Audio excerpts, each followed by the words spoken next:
មកទេឬមានគេប្រាប់ឲ្យមកសុំបែកមកជប់ដោយតឹងចិនមិនមែនតឹងភ្នែកបងសួរផ្លែដូចមានរឿងលៀងបងចិនបងខ្វាយខ្វល់ខ្លាចព្រួតអូនខ្លាចពួកយើងមានអ្នកមករីឬអៀងយល់អារម្មណ៍បងហើយគិតច្រើនព្រួយខ្លាំងត្រូវតតាំង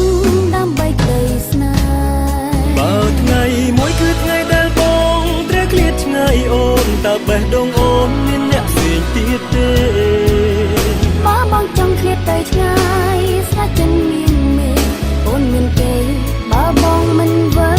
វិញបើថ្ងៃមួយគឺថ្ងៃដែលយើងត្រូវគេមកបំបាយអូនកុំទឹកភ្នែកទូបងត្រូវគេដឹង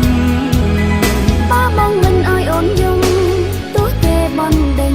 បងកុំចេញនៅក្បែរអូនរហូត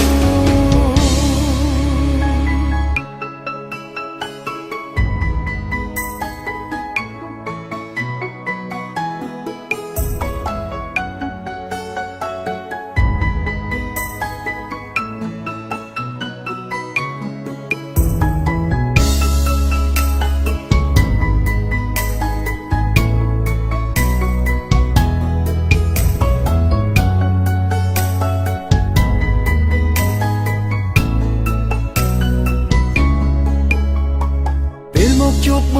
ងមានចិត្តមកទេឬមានគេប្រាប់ឲ្យមកសុំបែក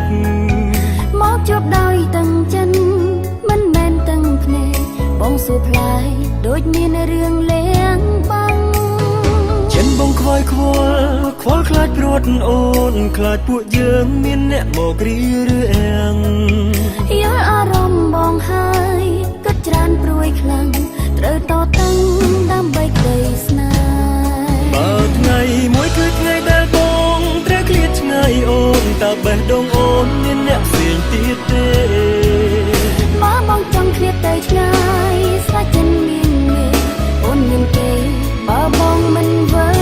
វិញបើថ្ងៃមួយគឺថ្ងៃដែលយើងត្រូវគេមកបំបាយអូនកុំទឹកភ្នែកទូបងត្រូវគេដឹងបើបងមិនឲ្យអូនយំទោះគេបន់ដេញបងកុំចេញនៅក្បែរអូនរហូតបើថ្ងៃមួយគឺថ្ងៃដែលបងត្រូវឃ្លាតឆ្ងាយអូនតើបេះដូងអូនមានអ្នកផ្សេងទៀតទេបើបងចង់ឃ្លាតទៅឆ្ងាយស្នេហ៍ចិនមានមេអូនមានគេបើបងមិនវើវិញបើថ្ងៃមួយគឺថ្ងៃដែលយើងត្រូវគេមកបំបាយអូនកុំទឹកភ្នែកទូបងត្រូវគេដឹងបើបងមិនឲ្យអូនយំទោះគេបន់ដេញបងកុំចេញនៅក្បែរអូនរហូតយើងតាំងចិត្តថាមិនយំទោះគេបន់ដេញយើងកុំចេញនៅក្បែរគ្នារហូត